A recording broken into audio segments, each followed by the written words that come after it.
Are you a teacher who is an expert in whatever field you were trained in? Maybe it's something to do with the medical profession. Maybe it's something that you learned to do really well in college.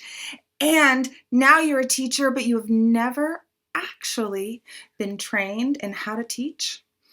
I've noticed this as a theme in a lot of the schools that are reaching out to me for support and a lot of the individual educators who are reaching out for support from me right now.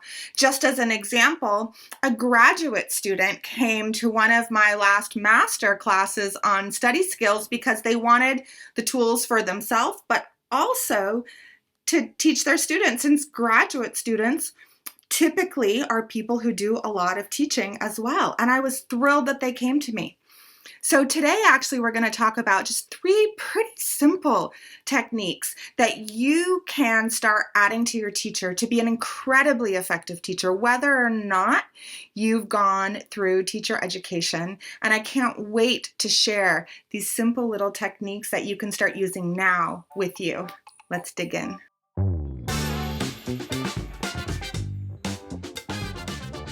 All right, as usual, I have a handy dandy whiteboard to summarize the 3 tips. And the first one I want to look at here is how to insert 30-second retrieval practice breaks frequently during a lecture.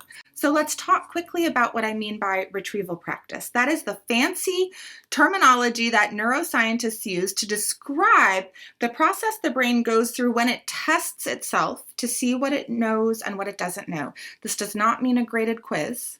This means little moments of retrieval practice. They can be so quick. You can even insert in your slide deck, if you use PowerPoint slides, a little slide that just says retrieval practice. And then whenever that slide comes up, you know it's an opportunity to ask your students a question. Tell them, don't look at your notes. Just see if you remember. Ask them the question. See how it goes. And do this frequently, several times during a lecture. Test yourself. Can you even do 10 retrieval practices during the lecture? If so, the more you can get students to actually recall without looking what they know or what they don't know. It's even okay if they don't know. It's the practice of trying to retrieve that teaches students better than anything. So if you do nothing more, do that. But let's look at the second tip. Don't just ask questions of the whole class. You could interpret number 1 as me telling you to do that, but don't do that. Instead, design interactions that trick, I should have put that in quotes, everyone into trying to recall whatever the thing is. So one simple example is to just have students write down on a sheet of paper and hold that sheet of paper up, whatever answer they've written, hold it up. That requires them to write it down, and then you may not be able to read it from afar, but at least you can see when everybody's holding up a sheet of paper. I'm working with a school right now, and they're actually purchasing whiteboards just like this for all of their students. And to have a classroom set of whiteboards where they write the answer really big on the whiteboard and hold it up is actually an even better way to do 30-second retrieval practices that trick students into taking action. So try really hard not just to ask the whole class and wait for the first hand that goes up.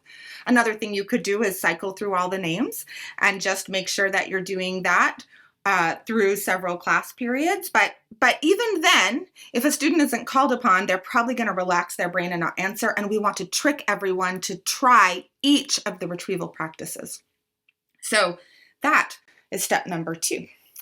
Now, this third thing here is on a slightly different theme, but I feel like this is imperative. I'm doing a lot of teacher coaching right now inside institutions. And one of the things I'm seeing is that teachers don't know how to actually use emotions-based language with their students.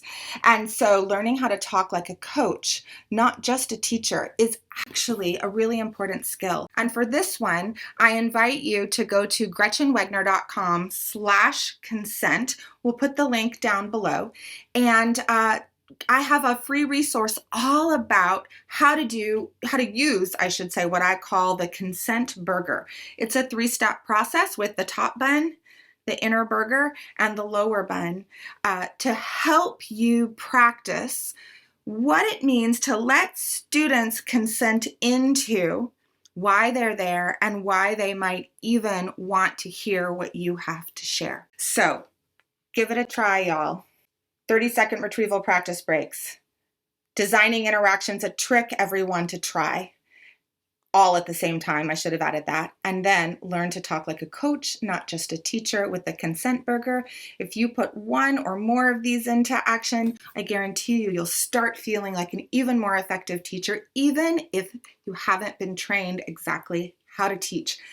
And if you would like to actually try some things out and then ask me questions for free and live, you can sign up for my next office hours, gretchenwagner.com/live.